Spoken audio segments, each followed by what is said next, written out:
Welcome back, everyone. It's the Goonerverse podcast. It's been an international break, hasn't it? So, what's typically a news-based podcast is going to be something a little bit more fun. We're going to do predictions now that we've seen Arsenal against the best team in the league, Liverpool. We've seen Arsenal and their signings and how that all ended with the transfer window. We can actually make some genuinely well thought out predictions, and that's what we're going to do here. I'm joined with Sheroy. I'm still in Nashville, as you can see from the sign, kind of. And I was just telling Sheroy that it's unreal. And if anyone gets the chance to go, I know there's obviously a lot of American Arsenal fans in the big old Goonerverse who are tuning in at times. Yeah, get yourselves to Nashville if you've never been. It's unreal. Sheroy, you're saying you've never been? I've never been to Nashville. I mean, international break is a genuine international break for you, bro. You just got on a plane. I'm still sat here in Northwest London. I'd be lying if I said I'm not jealous, bro. Literally just had a quiet Monday night at the gym, came back, and I see you beaming, telling me about your club hopping and the life you're living. Thank you. I'm glad you deserve it, bro. You deserve it. Enjoy it. Oh, that's very kind. Thanks, man. I appreciate it. I'm actually, do you know what? Because I'm not on my usual set. I'm still kind of getting slightly set up, which isn't very professional. No, Nashville's really cool. And you know what? Good time with the international break. I think international breaks are always boring. This is a really boring one. I know you scored a hat-trick the other day against Turkey, man. So congrats to you, bro. Thank you, man. If anyone does wonder why I'm tired, it's not easy bagging 3 against Turkey. So, it is what it is, bro. I had to fly back straight to London for this, man. Otherwise, I would have stayed with the team. Is what it is, man. The amount of comments, So we did something on the Goonerverse, didn't we? Let me see what I put out. In case you missed it, check it on YouTube. Right. Any questions you'd like covered?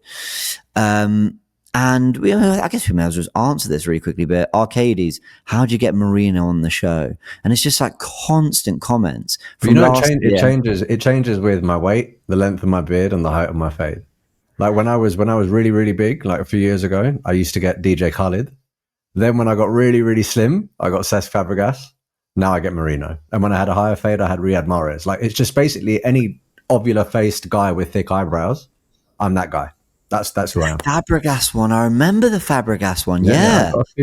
Do you remember Adil Tarabt? I used to get him a lot as well when I had short hair. Yeah. I mean, there is a theme here. It's basically like Mediterranean, Arab-looking guys and Spaniards, but I'll take it. I've been getting Zubamendi a lot. Well, that's what people are saying about us. Like, we're literally the midfield podcast, bro. That's what we should call ourselves. That's actually quite good. From Sociedad to Arsenal. There's a documentary in that. Yeah, we're going to do predictions, guys. We'll all talk about Merino's hat-trick and some news at the end, because I think we should touch on Madueke, Eze looking good for England. As a pair, they were looking quite good. Not that I watched much of it. But we'll talk about Merino and his hat-trick and a few bits and bobs. But yeah, this is a predictions vid. So essentially, we're going to go through Arsenal's Premier League finish, Champions League finish, FA Cup, Carabao Cup, top scorer, most assists, most goals. Sorry. So most goals will score in a game. We're going to do the total. What did I put there? What was that last one?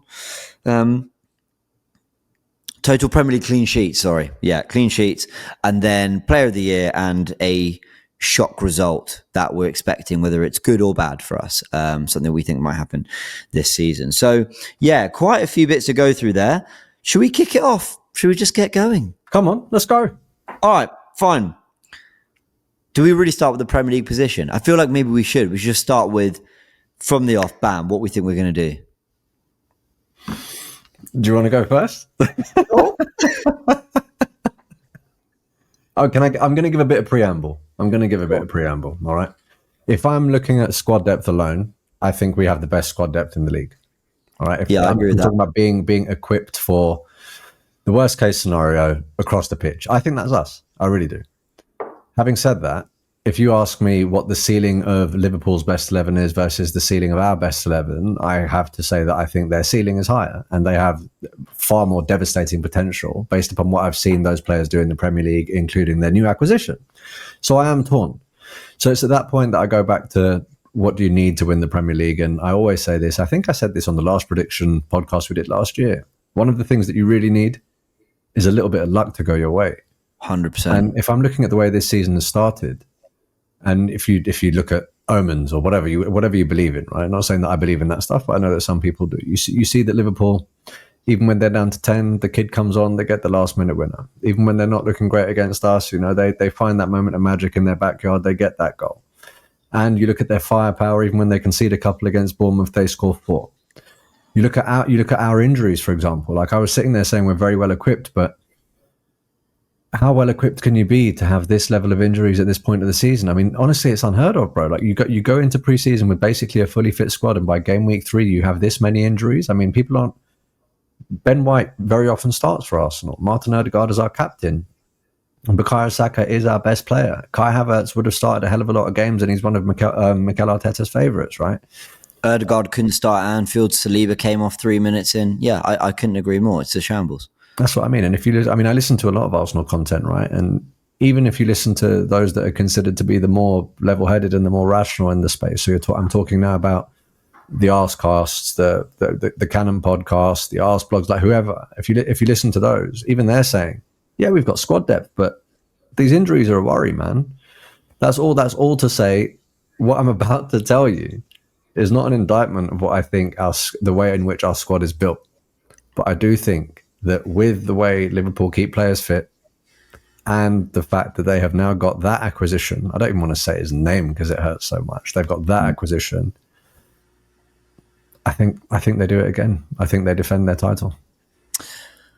Yeah, I agree with every single word you've said there. And on the injuries front, you made a great point, because I remember hearing that Arne Slot apparently had an immaculate record in the Netherlands from an injury perspective. And it was because of a particular way they train and a particular almost intensity. I know I'm really not speaking with a lot of kind of authority and clarity there, but yeah, there was a lot of stuff that's like, guys, this isn't a surprise.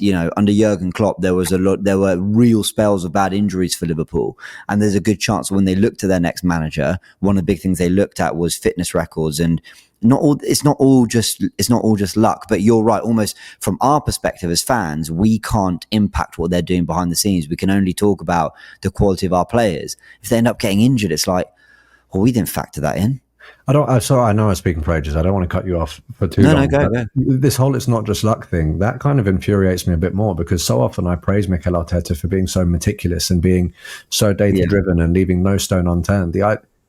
Again, we don't know if this is fact, but the idea that there is another manager out there who knows how to keep players fit slightly better than our manager and our training regime, if that is the case, that would frustrate me a little bit, because I'm kind of like, well, that dismantled us last season. Surely over the summer that would have also been a priority. But anyway, I'll let you carry on. I'm glad you said if in that, because we don't know. Like, I was paraphrasing something I read ages ago, and I'd love to sit here more professionally and say, oh, this person said it from this article. If I can find it, I'll post it on the Goonerverse. But yeah, like, it's little things like that. By the way, so American, no pulp. Wonderful. Yeah, just smashing some orange juice on the pod. Hope you don't mind. I love American supermarkets, man. Everything's so cool here. Anyway, back to it. Here's my thing on the whole predictions front, right? Oh, nice. I can't even open this. Am I all right? I need to go to the gym, like you've been going. I've been running loads. Good running routes in Nashville. Anyway, back to it. The predictions thing for me, I'll tell you what I find difficult. I know this is all part of it, and I'm so sorry to get all tactical and nerdy here. The big part of it for me is I want to know what the managers are intending on doing. And after 3 games, we don't have that. So, for example, if Liverpool are going to play with Frimpong and Kirkes bombing up and down the pitch, Gravenberch and McAllister as the only 2 sitting, while Wirtz, Isak, Ekitike, Salah all do their thing. Bro, I think we win the league if they do that. They'll score 200 goals, but I think we'll win the league if they. Okay, no, sorry. Let me backtrack and rephrase. I think Liverpool are weaker if they go all out attack and totally neglect. Now, if they go with Szoboszlai at right back, who in 2 games has proven really defensively sturdy, who I think tucks into midfield a little bit better, therefore gives more space for Wirtz up the pitch, therefore gives Salah a bit more freedom on that side. I think basically, if Slot has a little bit more balance, which to be fair is exactly what he got right last season, then I think Liverpool will win it. But if it is all out attack, which he's actually suggested to Jamie Carragher and co that might be what they do, then I know they've got as good an attack as any in world football. Probably the best. They've got the best attack in world football. But I'm sorry, like we've seen it over the years, like just having that famous front three hasn't always won you things. I think that would open a door for Arsenal and City. But I then flip that one more time. If Arteta plays Eze on the left with Ødegaard floating, if he keeps Rice closer to Zubimendi rather than putting him up the pitch, if he gets the balance and dynamic of the back four, if he releases the handbrake and does these things that I think he might, but I don't know, then I'm going to back us to win it if he does that. But I don't know if he's going to do that. So a lot of it comes down to me actually not being sure what two managers are going to do. And I know we shouldn't discount City and Pep. I agree. And I think you can include them in terms of not being sure what they're going to do because they've bought a lot of players. Ultimately, we've got three managers here who I think this season's tactics could look so different to what they did a year ago. And that I find difficult. Their tactics and also how much they trust those that aren't in what they would call their proper first 11, right? Because how often have we looked at minutes played stats and we've looked at players like Saka and gone, this is just outrageous. Like, what is going on here? And very often you see teams that have had a pretty good injury record in the preceding season and players do ever so slightly start to break down in the following season because these players are human, right? So it happened to us last year. The season before, we actually did get relatively lucky with injuries. We had Gabriel and Saliba fit for basically the whole season. But last season, everything came back to bite us in the arse because those minutes are cumulative and they do accumulate, right? So I think a lot of that is going to come down to rotation. And to that end, now I'm counteracting my own argument because I think we are actually better equipped for that level of rotation when compared to Liverpool's squad. And also, I mean, another factor, of course, is the deeper your squad is, the more options you have if you go the distance in a number of competitions, right? Like, I remember the Villa game where we were on that incredible run, right? And we lost to Villa. And it was because I think we had Bayern. And if I looked at the substitutes, a very, very odd set of substitutions in that game. I think we needed a win and we brought on like Smith Rowe, Jorginho, and I was like, no, these aren't. You would have kept your trusted men on the pitch if you didn't have one eye on Bayern because we simply didn't have the squad to rotate with that level of quality, whereas now we do. I'm always convincing myself that I've got this answer wrong, man. But you know what? No, I'm going to say Liverpool and I'm going to put the pressure on them. I'm going to put the pressure on them and I'm going to let it all work out. Well, I'm going to say it like this. And Arsenal fans, please stick around because it gets a lot more positive after this. But I think we'll finish second, but I think it's going to be an almighty title race. I do think not that it will be 97, 98 points again, because I don't think Arsenal have the attack to rival what City and Liverpool did all those years back. And I don't think Liverpool had the defence to rival what City and Liverpool did all those years back. But I think at around 86 to 89 points, the title will be won. I think there will be silly dropped points and weaknesses in both teams, but I think that'll make it really fascinating. I think this will be more like the 2008 era of title races where no one's perfect, but that kind of makes it even more exciting. And I don't think City will be miles off that. I think City will be in and around that. I just can't look past Pep Guardiola. Maybe people feel we should have spoken about them more, but ultimately we're talking about ourselves and then we're talking about who we're trying to top, and it's last season's winners. So it's interesting. Yeah. It's interesting you say that about the title race and the points tally, though, because I was having this conversation with someone at yet another wedding that I was at last week, right? And mate, I was at a wedding at the Cotswolds midweek, and then me and my old boss, we had a few drinks and we chucked on last week's episode of the Goonerverse because it dropped that day, and I made him sit there and watch that at 2 a.m. with a pizza. He's a Liverpool fan, and it was basically all about them. And no, you know what he said? He said we were quite reasonable, actually. So I took that as a compliment. Good, I'll take that. Thank you. Yeah. But what the conversation I had was, one of the reasons that the points tally inevitably lowers is because the teams around generally are better. So there's more scope for surprises, right? So if you look at last year, who expected Forest to do what they did? City actually did have a pretty good second half of the season. Newcastle were quite good. Chelsea ended up finishing in the top 4. You had Villa that were a problem. You had Brighton that were a problem. Whereas this year, I know it's only 3 games, but if you extrapolate these 3 games and it does continue in the same way, Villa don't quite carry the same threat. Newcastle, it remains to be seen whether they're going to be as potent without Isak. City haven't quite looked the same. Chelsea are a bit hit and miss, and all those teams that were there or thereabouts actually haven't quite set the world alight in the first 3 games either. So there is an argument to suggest that it could be a higher points tally. Who knows, right? This again, predictions are predictions. There are so many variables, but I think it could. I think it could actually go either way, and it could be a higher points tally than we think that needs to win the league.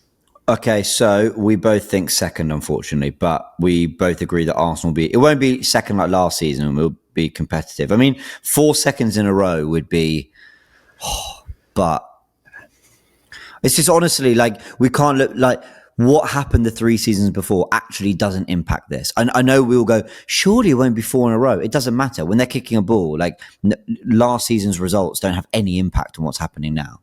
I said surely it won't be 4 in a row when we were discussing whether Man City were going to win their 4th title in a row, and I was wrong then. Yeah. Well, there you go. Oh, my word. All right. Okay, so we're on to then the Champions League. Where do you think we'll get to? So we're basically going to do this as quarters, semis, or final. If you think we'll go out earlier, we'll go out earlier. Do you know, I'll be a bit quick with this. I'm going to go and say...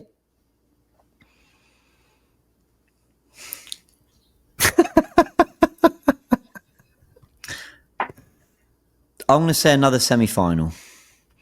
That's the level I think we're realistically at. I don't think we have Liverpool's heritage in... Basically, I need to look at basically everyone else, right?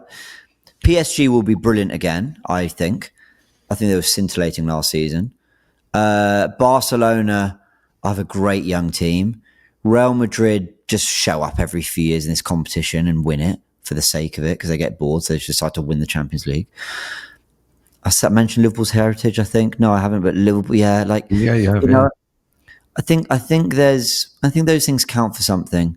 The reason I think some people might say, even getting to a semi-final, I know we did it last year, but I think someone like Gyökeres will score goals in the European games. I do. And I think we're weirdly quite equipped. You know, when we talked about percentages football last week, I think that works better in Europe because the margins are bigger in 180 minutes than they are in 90. So when you're knocking on the door of a team and you don't have the best finishers, you keep missing chances, the chances are one of them is going to go into the back of the net, and turns out Merino and Rice do slap them in against Real Madrid. So I think we're quite suited to Champions League football. I just think ultimately I can't say final or winning it because I just think there's two, 3 teams that are better than us. But I think we're a top team. I think we're at that top table. We just don't have the trophies to show for it, which is a shame. I'm going to go final.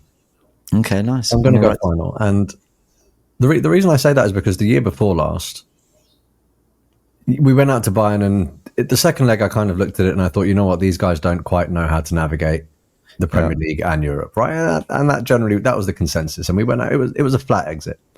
Then last year, I thought we were really, really good in that group stage, and we dismantled a lot of teams, and we looked scintillating, and we set up quite well. I thought that for large parts of the season, we looked better in Europe than we did in the Premier League, actually. And I couldn't quite understand why there was such a difference in form and performance level. And we did prove that, in fact, we do have those moments of magic against Madrid. And then, sadly, we didn't find them against PSG.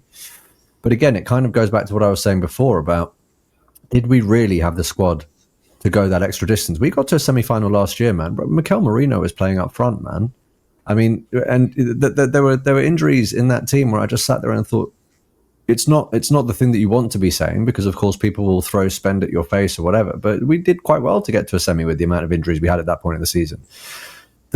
I think the squad depth will perhaps be more telling for us in the Champions League and that range of options, because I think we're quite well set up to deal with football over 2 legs. I think we're quite well set up to be robust and get a 0-0 when we need. Now, those 0-0s or 1-0 smash and grabs can be quite detrimental in the Premier League if you get them wrong, because they end up to a cumulative level of draws.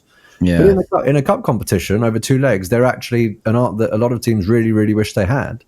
And some of the most notable Champions League winners have won it that way. So I will say final. And the only reason I can't say win is because when you have 2 teams in a final, you really don't know who's going to win. I don't think anyone thought PSG were going to pull out the performance they did in that final last year. No one thought it was going to be that one-sided. And I remember when it was Man City versus Inter, everyone was like, oh, well, Inter kind of been here, done that. City, no idea what to do in European finals. We've seen what they do when they get close. And City went there, and from memory, they kept a clean sheet, and it was a 1-0. So that's why I say final. It's not that I don't think we have what it takes. It's just that on that day, you really can't call it. Yeah. Yeah, I agree. And I feel like Arsenal won't go from not winning trophies to suddenly like winning one of the two biggest. It just doesn't feel like a jump that this team can make. Now, I actually think if this group stay together, even with Arteta, and they play another 5 seasons of football, they'll win one of those. I genuinely believe that. But with every passing year, doubt creeps in, and therefore you wonder whether you should go a different direction. Secondly, these players, just because I might believe that doesn't mean they do. Therefore, I'm inclined to look at what we can do to bring that quicker so that they stay around. But all that to say that I think the talent is there as a group to win these things. I just think this is where we get on to the next prediction then. I think we're going to win the FA Cup. I think it'll be the FA Cup or the Carabao, but I'm just choosing I'd rather it's the FA Cup. I think this team will have good momentum. They'll be in a groove. They'll have clicked. The Carabao Cup, and I'll give where I think we'll get in a sec, but I may as well just talk about it all in one go. When we're with the Carabao Cup, we've got great depth, but I can sort of see us still blending in. And I know we've got Port Vale, but I could see us getting like, I don't know, City away in the next round, and they'll just all be a bit annoying and we'll be out. The FA Cup, I think the team, but more in particular Arteta, no, they absolutely have to get silverware to show for their work. And when it comes down to it, second in a title race, semi-finals of the Champions League and winning the FA Cup, it is a great season. It's not one of Arsenal's greatest ever seasons, but it's a season that a top team, accepts and goes, all right, we can do better, but we got silverware to show for it, and we were incredibly competitive on all fronts. All right, devil's advocate, if you end up second in the Premier League, semi-final of the Champions League, and you win the FA Cup, I know you described it as a great season. Putting that into context, though, with the amount of years that we've gone without silverware, I understand that if you look at the season in isolation, you might be able to call it a great season. Like if it's the manager's first or second, yeah, great, but it's not. And I'm pretty sure that a lot of people will be listening to this and going, that wouldn't be a great season for us. I mean, would you genuinely look at that as a great season? I get what you're saying. Like, if you look at it as the whole process and the whole, like, you pull everything together. That's the reality of it, though, isn't it? That's where we are. Yeah. Then it's a bit underwhelming. Like 6 full seasons, 4 years of supposedly competing and being good enough to win it, and we've come out with one FA Cup. I agree. I'm not really one who I'm not saying you are, but I don't really shit on the FA Cup like that. Like, it's a great cup competition. We have a really rich history in it. To add another one and get our 15th is something I think we should be proud of if we do. And you know what? If we lose the title to a Liverpool that have Isak and Salah and Wirtz, and we lose the Champions League to Real Madrid who have Mbappe and Vinicius, or Barca have Yamal and Pedri or whatever, like I'm not saying that I'll be happy, because it's all context. If we win the FA Cup, but we weren't really competitive in the other things, then it's absolutely not a great season. I'm talking in the context of we're a great side. We went punch for punch in all these things, and we won it because in all this is football matches as well. I know we talk about the final. This is a prediction, so we're talking about the final thing, but the difference between being second and competing and being second and not is we won way more football matches and we had way more fun as Arsenal fans doing it. Like 23-24, I reflect on as a very enjoyable campaign. It wasn't a successful one, but it was a very enjoyable campaign because we won week after week after week. It was a blast being an Arsenal fan. We finished second the year after that, same position, but it was dross. It was dire. So yeah, I would, in the context of we've played great football, we scored lots of goals, we won loads of games, we were really competitive. We come out with an FA Cup. Great it's a big word. It's a very good season, in my opinion. If we do that, I'll stop short of great, but it's a very good season if it's in that context. Like I've said, yeah.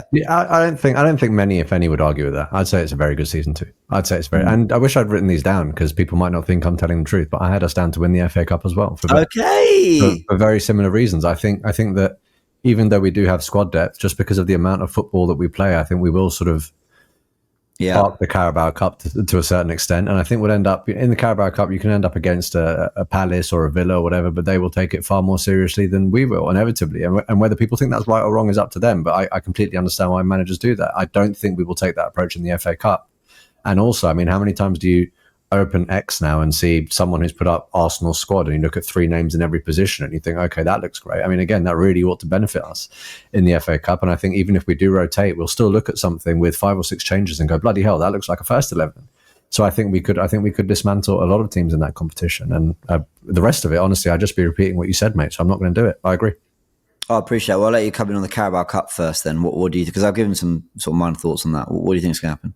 I think we've got enough quality to maybe get to a quarterfinal in that. I think in the early rounds we've got enough firepower even with a heavily rotated side. But I think when you get to the quarterfinal, it's basically what I said, right? You probably come up against another Premier League team, a team that basically knows they're not going to win any of the other trophies, and they're going to go hell for leather for that.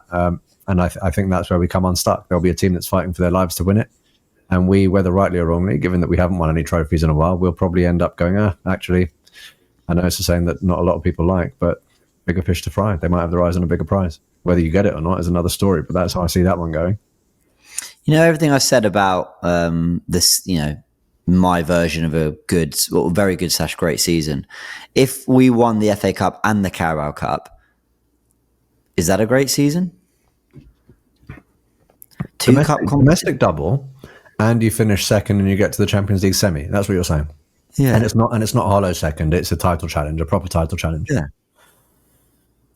I'm asking how much weight these other competitions, because this is my biggest beef with people in football, okay, or football media, when they kind of shit on the Carabao Cup or whatever, and they say, yeah, but it's just an FA Cup. I think there are 4 competitions that a club like Arsenal can win.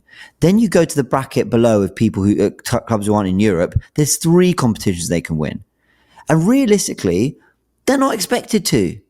Like football, tennis has, it's got the slams and then it's got other competitions along the way that get you ranking points. Formula One has, they're all races worth the same amount of points, but there's the prestigious ones and the less prestigious ones. In rugby, they have trophies for particular matchups. If England play Wales, there's like a trophy you win at the end of it. Like football, it is so rare to have genuine success in the game that why would I shit on one of the only 4 cup competitions we can win?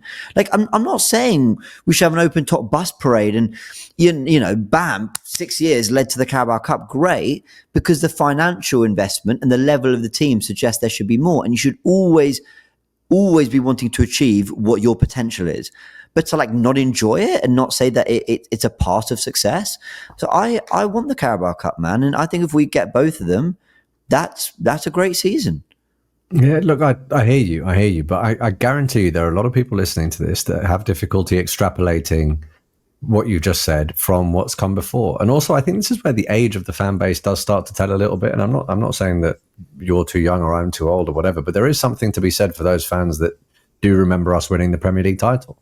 And I mean, I don't know if you can see them, but there are 2 blokes that look like they're sort of sitting on my head right now, right? And it's not Eze and Gyökeres, it's the number 10 and the number 14, right? Yeah. And the reason that they're hanging on my wall is because we hold those memories and that level of elite football so dear to our hearts. These weren't just people that were footballing icons, even though that in and of itself is rare. These were people that took Arsenal to the highest of heights that we've seen as Arsenal fans. Yeah. And the way in which we fell off was so dramatic that to now be so close and to be on the cusp and have that level of financial investment that you quite rightly alluded to, it's so difficult to know that even after half a decade as a manager with, I think it's, around that of full seasons, the notion that we're still looking at domestic doubles is it's a bitter pill to swallow in many ways, right? But I would say that would be described as a great season, notwithstanding everything I've just said and notwithstanding everything I remember.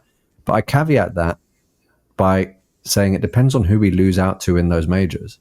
One of the reasons why I was really pissed off last season is pre-season we were all talking about City, and then Liverpool just said, "Nah, mate, it's ours now." I don't suddenly want to lose, to a Chelsea. I'd feel sick. Even if we had the season that you just described, but it's Chelsea that wins the Premier League, I'm sorry, I'm not describing it as a great season. I'm not, because we then should have been the people who were next in line. Yeah. So a lot of it is context, and it does depend on who wins those majors. But all in all, look, I agree. I think if you do the domestic double, and you mount a genuine title challenge, and it is that Liverpool team. I know we can talk about net spend, but I'm not going to talk about net spend. It was near enough $500 million that they spent in a window, having just won. That is unprecedented. I've not seen it in my lifetime, a team strengthening like that to defend a title. If you do lose out to them, but you challenge them, sometimes you just hold your hands up and you go, fair play, fair play. Yeah, I completely agree. I think that's a great way to put it. Speaking of Liverpool, if there are any Liverpool fans watching this, please let me know in the comments.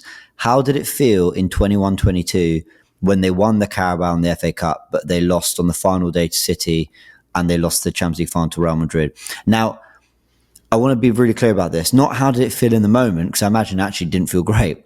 But I'd love to know how they reflect on that, because we've all seen the footage of, they still had a parade, didn't they? Am I wrong? Yeah, I think they did. I'm pretty sure they had a parade for the FA Cup and the Carabao Cup. They did a domestic double. I'd love to know how they reflect. Do they reflect on that as what a great team? They were the closest we've ever come to the quadruple. They won 2 trophies along the way. They added silverware. All right, they didn't get those 2, but they did almost all they could. I'd love to know how they reflect on that. And I bet it's 50-50. I bet some go, sorry, I couldn't enjoy the cups because we missed the big ones. And others will go, we were brilliant. We smashed everyone. We got 2 trophies to show for it. Okay, fair enough. Good on you. So you think quarters to the Carabao Cup? For everything I've just said, I was just asking about hypotheticals. I actually don't. I think round 4, I think we're going to get some horrible draw. We'll get knocked out, and I think we're all going to be a little bit pissed off about it. But it's only actually 1 round before you. But yeah. Fair enough.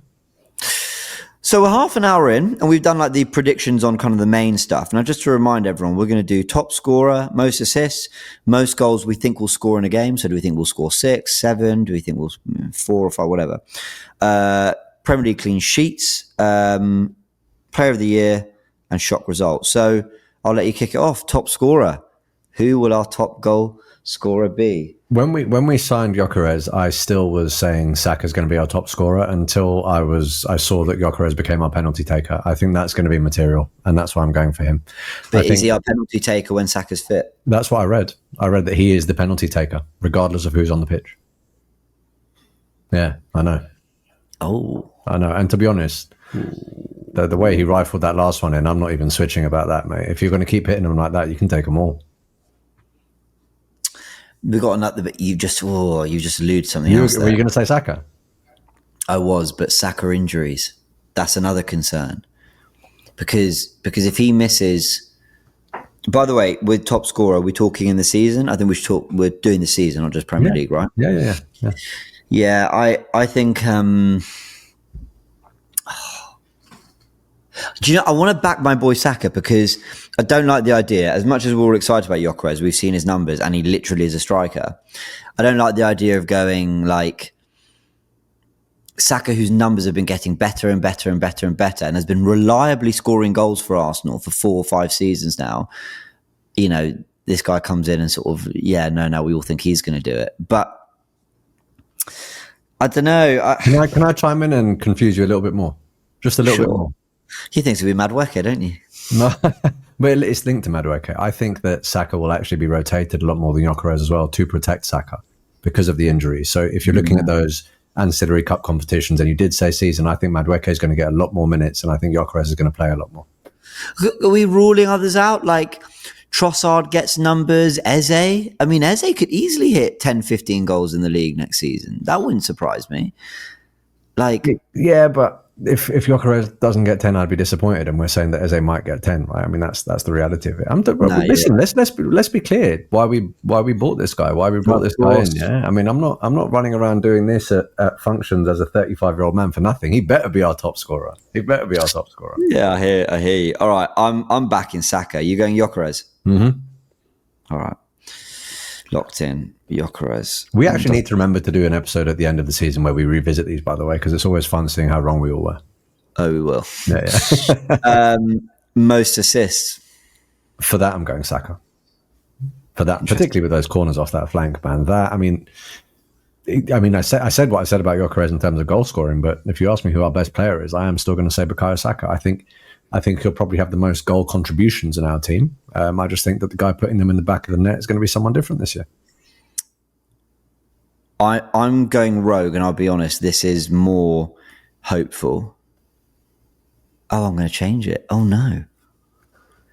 Okay, right. I was going to go for Eze or Erdegaard, and I'm torn. I'm going to go Eze. I'm going to back Eze. His numbers on assists, I think, were quite good last season. I think he's going to play a position that is probably expected to be even more creative than Erdegaard's, whether he's out on the touchline or drifting inside. I think he'll do well with a Gyökeres profile in front of him. I also think he's going to be more difficult for teams to mark out the game than Erdegaard. And Erdegaard will drop deeper. Now, on Saka, you make a great point with set pieces and everything. But I think teams will eventually clock on the set piece thing. And I also think he will, I don't know. I don't know. I just wonder how sustainable that is. But I mean, I guess we've been doing it for years, so it probably is sustainable.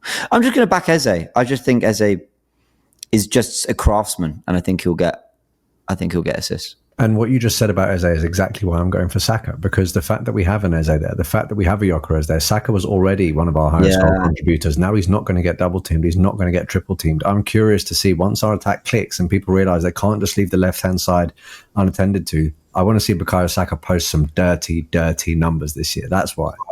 All right, I'm going to throw a spanner in the works here then. Go on. Just to confuse you, I actually don't really think this is the player, but is Saka going to go through a bit of a mean streak this year?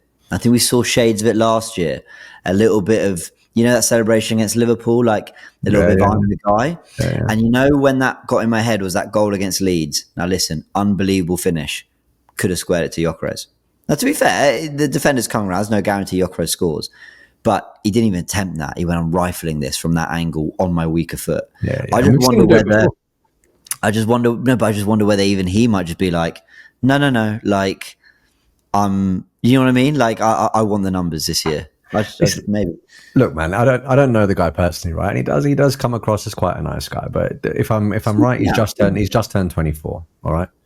And I remember what it was like being 18. I remember what it was like being 19. But I also remember what it was like when you're approaching 25 and you're like, you know what? I've learned enough of my craft for you to not look at me like a youngling anymore, man. And it was Saka and Emil Smith-Rowe, but now Emil Smith-Rowe is not there. Then it became Bukayo Saka, and it was kind of the Bukayo Saka show. So yeah, you can sit there, and I'm happy for you, Eze. I'm happy for you, Victor. But I'm going to remind you, let's not forget that I'm the star boy here. I'd love to see that, because the reason I'd love to see that is because it will benefit Arsenal, man. Because you said that he might have been slightly selfish by not squaring it, but he put it in the back of the net. If he keeps doing that, no one's complaining. Honourable mentions are Declan Rice. We mentioned Erdegaard briefly. I think Zubimendi will get a few assists. Could Gyökeres be in the conversation for assists? I mean, probably not. But I mean, he'll be doing some selfless running. He will be, ultimately in the position to get them. But I think he is someone who tailors his football towards being on the end of attacks. But I just wonder. Yeah, and I have seen him even in the 6-yard box. Sometimes he receives the ball in the 6-yard box, but he is back to goal because he's still pressuring a centre-back. And he does seem quite well versed at sort of laying it off to the right person to finish the move. It's not something that's beyond his capability, right? And I'd like to think that as the midfield and the attack really starts to click, we will get those late runs into the box and we will start crashing the box a little bit more. I don't think we're ever going to crash it like the Salah, Mane, Firmino team did, but I think we'll certainly crash it a bit more than we did in that second half against Liverpool, and we might see a bit of that. All right. So most goals you think we'll score in a game this season? Go for it. I want to hear yours. I think we'll hit 7. I don't think. I think we'll hit 7 one day. What have we done in previous years? Did last year did we get to 6 any point? We definitely did the season before that. Last season, didn't we get to 6 twice? No, the season before. Sorry, I'm pretty sure we hit West Ham for 6, didn't we?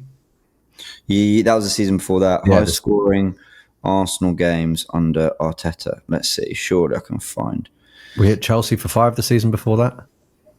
His biggest win was 6-0 in the Premier League against West Ham. Yeah. We also beat them 5-2 last season. God, there was a 6-0 in the Champions League. I can't remember who that was against. I don't think we've ever hit. Okay, 7 biggest Arsenal wins under Mikel Arteta.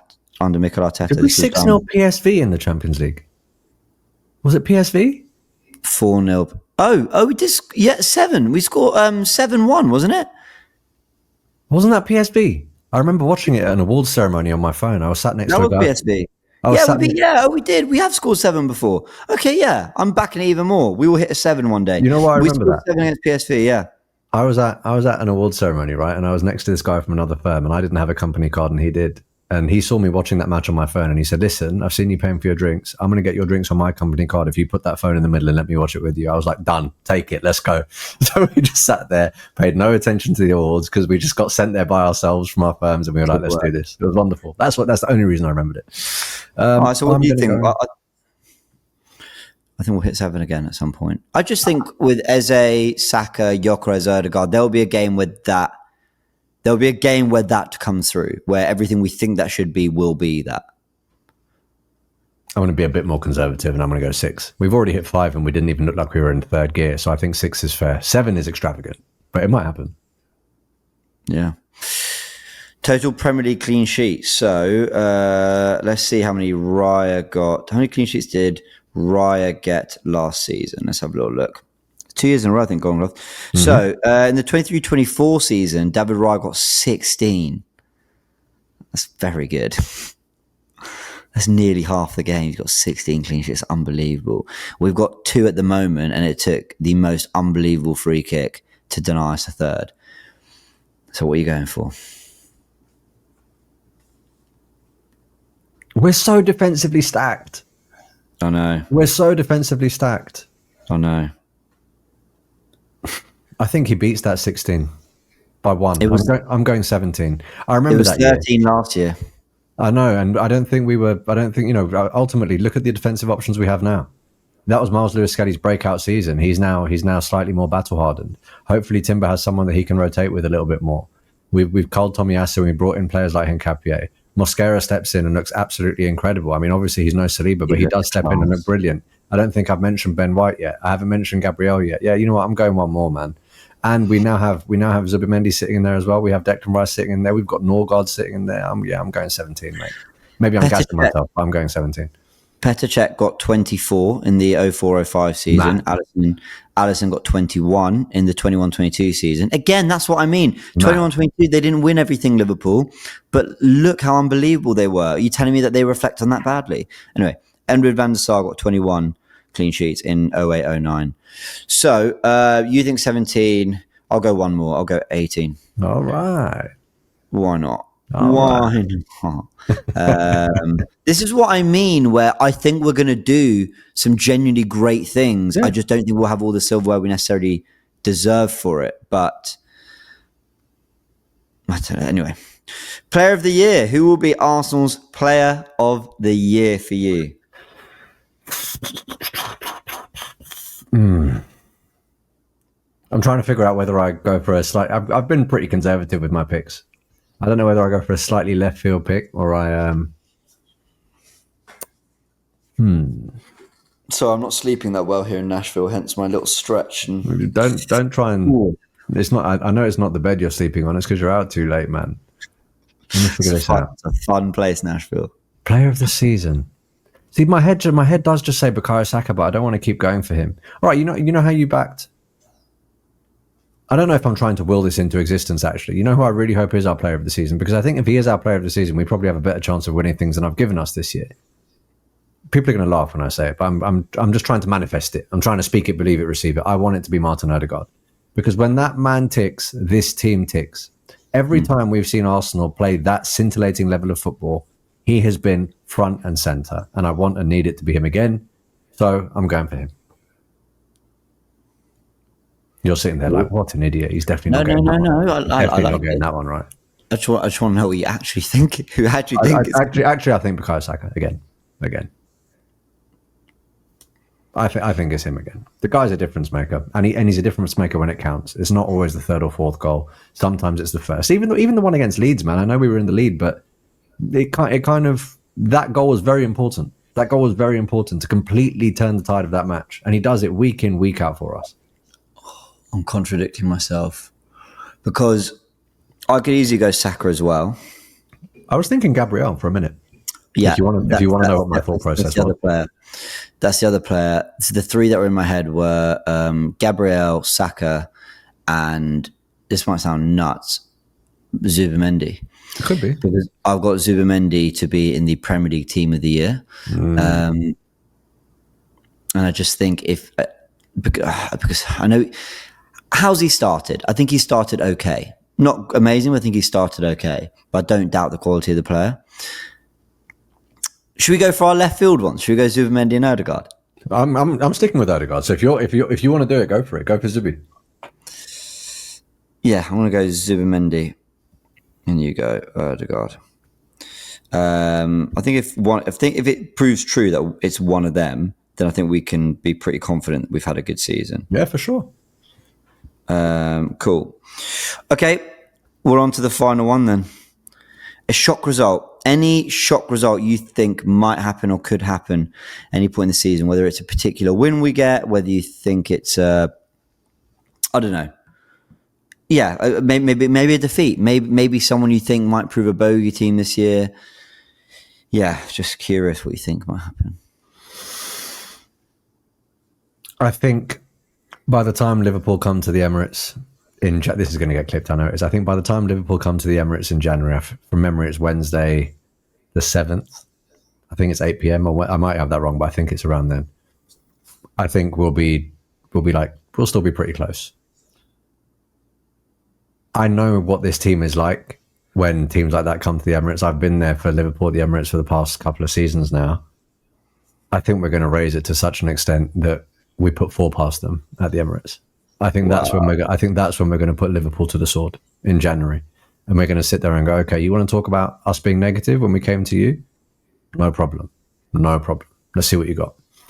So I'm going to go for that. I'll go for 4 versus Liverpool. That's a very. I'm not going to say how many we're going to concede because they've got firepower, and I'm going to bottle that. No, that's fine. But I'm going to say we put 4 past them. Okay, beat Liverpool, but specifically scoring 4 goals. Yeah. Interesting that we're both going for positive ones, because I did think, like, I'm not going to go for this one, but let me give you a negative one I do think will happen. I think we're going to lose away at Spurs. Yeah. I know, and I'm sorry to everyone who's just unsubscribed from the channel, but hear me out. We've won there 3 years in a row, which in itself is pretty unheard of. Yeah, but for any real kind of rivalry in general. They are, I know what you mean. Yeah, it feels like we're kind of due a bad derby result. And I watched that game in Hong Kong, and they were really organised. And then they go to City and they do that. I just think they're going to be pretty sensible in these big games. And I think, I think there'll be some kind of disappointment on the Tottenham front this season. But I won't put it down as my official one, because I really hope I'm wrong. I'm going to go, we're going to finally win at the Etihad. Would that shock you? Yeah, because we haven't done it. Like, I know what you mean, like it shouldn't, but because we just haven't. Yeah, fine. I mean, yeah, you know what? It's getting a monkey off our back, and you're right, it's breaking a trend. Fair enough. So there we go. So to recap, we both think second in the league. I've gone for a Champions League semi-final, you've gone for a Champions League final. We both think we're going to win the FA Cup. I've gone for an earlier exit in the Carabao Cup. You've gone for a quarter-final. I think Saka will be top scorer. You're going Gyökeres. I think Eze will be the highest assister? Is that how to say it? You think Saka. I think the most goals we'll score in a game this season is 7. You think we'll get 6. I think 18 Premier League clean sheets for Raya. You think 17.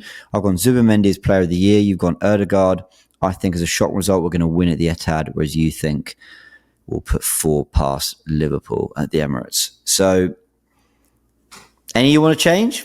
No. I'll give you 30 seconds. I'm happy with them. The only one I'm iffy about is the Odegaard one, but it's because it was my left field one. So that's fine. Yeah, same. Well, and also I was sort of kept thinking, but surely Gabriel. But actually, another player who's had injury problems. We've now got Calafiori and Nketiah. Again, is he someone who might not get the same amount of football? Whereas I think Zubimendi, there'll be a pressure to get him in the team as much because Norgard simply isn't Zubimendi. Good player, I like him, but he's not Zubimendi. Whereas I think in other areas of the team, I'm not saying Calafiori and Nketiah are Gabriel, they're not. But when he's just had hamstring surgery, they might be a little bit more inclined to rest him too. So a little bit like you were saying with Saka.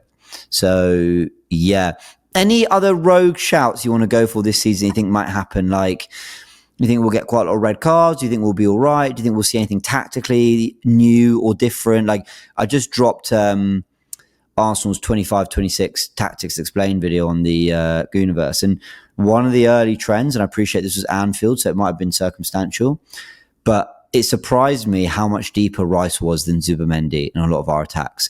Actually happy to let the play go on and Zubimendi just slowly make his way into the box. And I think we're going to see Rice by the end of the season as a 6. I think we're going to be saying he's playing as a defensive midfielder who can get forward at times in the way Rodri did.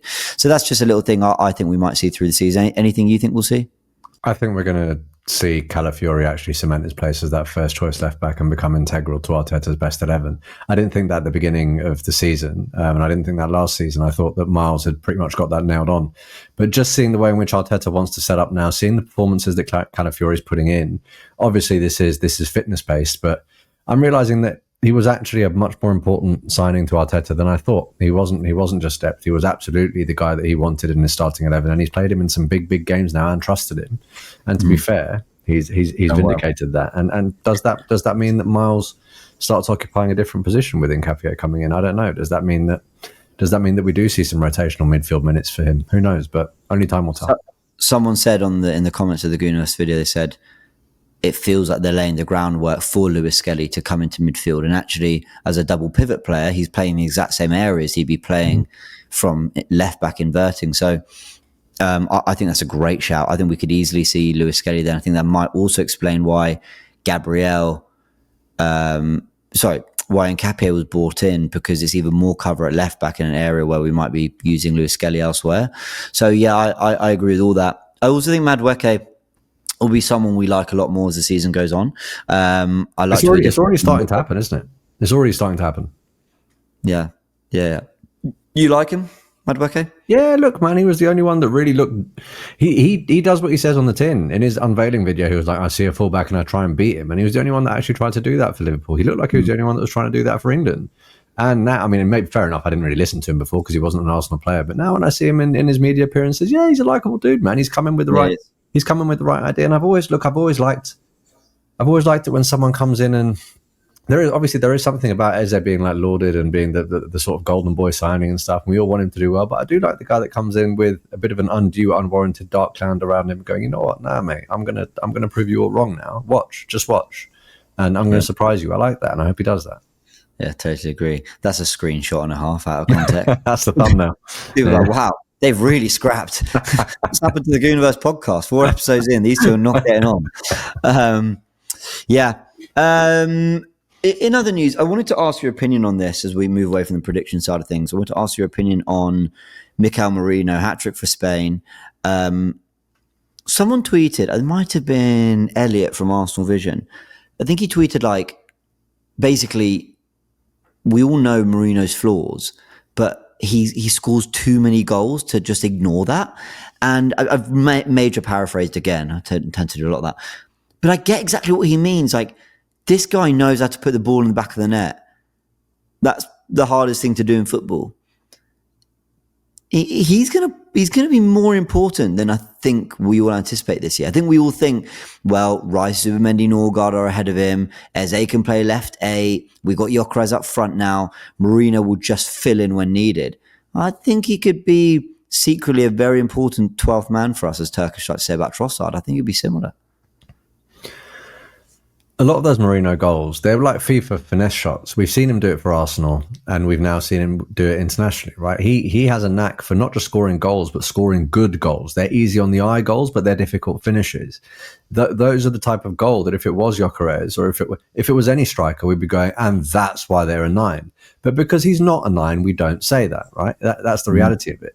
Now, there's a part of me that's like, well, if it's actually his first season playing in the 9, in the Premier League and in the Champions League, and he performed the way he did last season, it's not that unreasonable to suggest that if he had a bit more time there, he could hone his craft even more and be quite potent. That being said, now that we've got the new number 14, hopefully we don't need him to occupy that position. But look, it could happen with Havertz being injured, right? It could happen. Now, my point here is, you look at the type of goal he scored yesterday.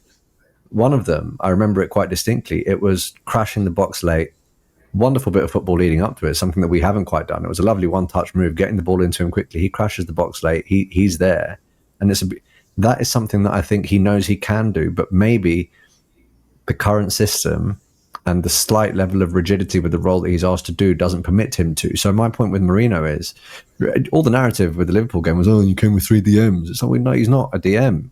He just isn't. Like, if you're just going to pigeonhole him as a DM, you've got this horribly wrong. Very often, optically, he ends up looking that way because of the role he's asked to play, but that is not in his nature. He does what the manager asks him to do, and he does what the team requires. But I actually think he is a very attack-minded player on his day. I'm not talking about the KDB style delivery, but I am talking about being right place, right time, crashing the box and finishing. You know, and if we can get more out of him to that end, then maybe he does put up the extra 5 to 7 goals that we require. Sort of like Xhaka did in the season before he left, right? It was those late runs into the box. It was that, and I completely understand that it was slightly more from the left-hand side, and Merino's a bit more sort of central, sometimes drifts out to the right, sometimes does drift out to the left. He's not as pigeonholed positionally as Xhaka was in that system, but it does seem like there are a handful of players, Merino being one of them, that if the manager does get the best out of them, then suddenly we're an absolutely potent threat from so many areas of the pitch, and it then makes it so much more difficult for us to be defended against. Yeah, I agree. And do you remember when we had Rice, Ødegaard, Havertz on midfield, with Ødegaard dropping deeper so Havertz can move up the pitch? Like, I think that's the way to use Merino. Yeah. But I've been really pedantic when describing box-to-box midfielders.